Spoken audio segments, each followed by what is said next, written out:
হয় প্ৰাগ নিউজৰ দৰ্শকসকলক আমি দেখুৱাই আছোঁ ভোৰাগাঁও ৰাজচকৰ অন্তৰ্গত এই খণ্ডুৱা অঞ্চলৰ যি পৰিৱেশ সেই পৰিৱেশ দেখুৱাই আছোঁ। বৰ্তমান সময়ত এই লোকসকলৰ সকলোৰে ঘৰত বৰ্তমান সময়ত পানী হৈছে, সকলোৱে একাঠু এবুকু পানী হৈছে। আমি প্ৰাগ নিউজৰ দৰ্শকসকলক এই লোকসকলৰ যি দুৰৱস্থা এই দুৰৱস্থা আমি দেখুৱাবৰ কাৰণে চেষ্টা কৰিম, যিমান দূৰ পাৰোঁ আমি চেষ্টা কৰিম। এঘৰ তেনেকুৱা এঘৰ দুৰ্গত লোকৰ আমি এই ঘৰৰ অৱস্থা দেখুৱাইছোঁ। সকলোবিলাক যিমানবিলাক লাম লাকটো আছিল সকলোবিলাক এনেকৈ তেওঁলোকে চাঙত উঠাইছে। চাঙত উঠাই এতিয়া এনেদৰে যেনে তেনে তেওঁলোকৰ সম্পদসমূহ বচাবৰ কাৰণে যত্ন কৰিছে।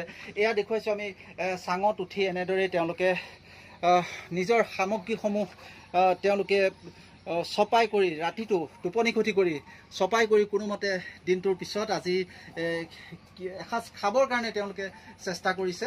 যথেষ্ট দুৰ্গত অৱস্থাত আছে এইসকল লোক।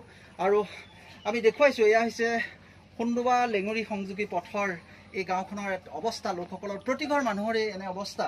আৰু ভিডিঅ' জাৰ্নেলিষ্টে দেখুৱাইছে এয়া তেওঁলোকৰ যি ঘৰ, এই ঘৰ বৰ্তমান সময়ত পানীত বাগৰি পৰিছে। এইদৰে আমি এটি খেৰৰ ঘৰ দেখুৱাইছোঁ। এই খেৰৰ ঘৰটো পানীত বাগৰি পৰিছে আৰু এনেদৰে অঞ্চলটোৰ বহু লোকৰ ঘৰ এনেদৰে পানীত বাগৰি পৰিছে, কাৰণ ৰাস্তাটোৰে পানী বাগৰি অহাৰ লগে লগে এই খেৰী ঘৰসমূহ কেঁচা ভেটিসমূহ খহি গৈছে। খহি যোৱাৰ ফলত এই ঘৰসমূহ বাগৰি পৰা পৰিলক্ষিত হৈছে। আৰু এই লোকসকল, এই গাঁওখনৰ লোকসকল যথেষ্ট পৰিমাণে ক্ষতিগ্ৰস্ত হৈছে। কিন্তু বিগত ইয়াৰ আগৰ যি বানপানী আছিল সেই বানপানীটো বহু লোকৰ ঘৰ দুৱাৰ ভাঙি বিধ্বস্ত হৈছিল। তেওঁলোকৰ কিছুসংখ্যক লোকক যদিও ক্ষতিপূৰণ দিলে, বহু লোকেই ক্ষতিপূৰণ নাপালে।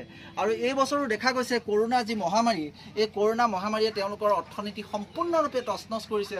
আৰু তাৰ মাজতে যি বানপানী, এই বানপানীত তেওঁলোকে এনেদৰে দুৰ্গত অৱস্থাত থাকিব লগা হৈছে। আমি দেখুৱাইছোঁ প্ৰাগ নিউজৰ দৰ্শকসকলক এগৰাকী 70 ঊৰ্ধৰ আইতাই এনেদৰে পানী ভাঙি তেওঁলোকৰ সামগ্ৰীসমূহ আনিছে আৰু এনেদৰে উদ্ধাৰ কাৰ্যত সকলো লাগি আছে।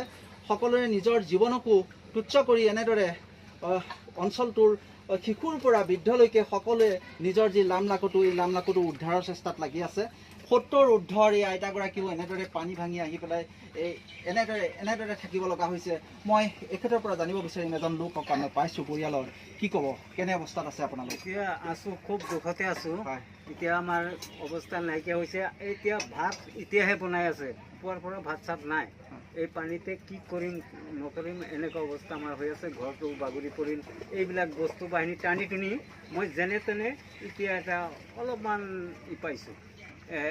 এটা বাগৰি আছিল, সেইটো খুলি দিলোঁ, আৰু এটা এতিয়া বাগৰি পানীতে পৰি। গাঁৱত কিমান মানুহৰ ঘৰ ভাঙিছে? এনেকুৱা এতিয়া ভাঙিছে, ফালে কিমান ভাঙিছে সেইটো মই দেখা নাই, তেওঁলোকৰ খবৰ ল'ব পৰা নাই। মই এতিয়ালৈকে কোনো ঠাই পোৱা নাই। গৰু চৰু চব এই ৰাস্তাতে আছে।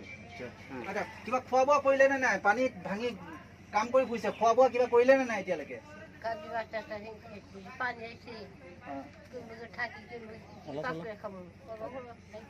কালিৰ ভাত কেইটামান খালে? অতি হয়, কালি বনাই থোৱা কেইটামান ভাত আছিল, তাৰ এমুঠি ভাত খাই এই আইতাগৰাকীয়ে বৰ্তমান সময়ত নিজৰ সামগ্ৰীসমূহ উদ্ধাৰ কৰাত লাগি আছে। আমি এই কামত ব্যস্ত হৈ আছে। কেনেকুৱা ঘৰ এটা ভাঙিছে,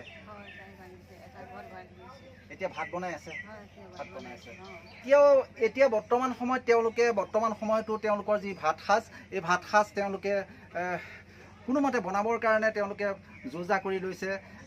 আইতাগৰাকীয়ে ক'লে যে ৰাতিৰ যি কেইটামান পঁইতা ভাত আছিলে, কেইটামান ঠাণ্ডা ভাত আছিলে, সেই ঠাণ্ডা ভাত এমুঠি খাই তেওঁলোকে এনেদৰে আছে। বৰ্তমান এই দুৰ্গত লোকসকলৰ যি অৱস্থা, এই অৱস্থা আমি দেখুৱাই। ভোৰাগাঁও ৰাজচকৰ অন্তৰ্গত যিটো দীঘলীয়াতিৰ বান্ধ, এই দীঘলীয়াতিৰ বান্ধটো নিৰ্মাণ নকৰাৰ বাবে বাৰে বাৰে এই অঞ্চলৰ লোকসকল ক্ষতিগ্ৰস্ত হয়। আমি জলসম্পদ মন্ত্ৰী পীয়ুষ হাজৰিকাক দেখুৱাইছোঁ এই দৃশ্য। এই বৰ্তমান সময়ত কেনে অৱস্থাৰ সৃষ্টি হয় যে এই দীঘলীয়াতিৰ যিটো বান্ধ, এই বান্ধটো নিৰ্মাণ নকৰাৰ কাৰণে সকলোৱে দাবী উত্থাপন কৰিছে যে দীঘলীয়াতিৰ বান্ধটো বনাব লাগে, কাৰণ হাজাৰ হাজাৰ পৰিয়াল আছে। প্ৰতি বছৰে এই দীঘলীয়াতিৰ বান্ধটো উন্মুক্ত হৈ থকাৰ বাবেই এই অঞ্চলটোত এনেদৰে শ পৰিয়ালে ক্ষতিগ্ৰস্ত হয়। বৰ্তমান সময়ত সকলোৱে নিজৰ নিজৰ সামগ্ৰীসমূহ এনেদৰেই উদ্ধাৰ কাৰ্যত লাগি আছে।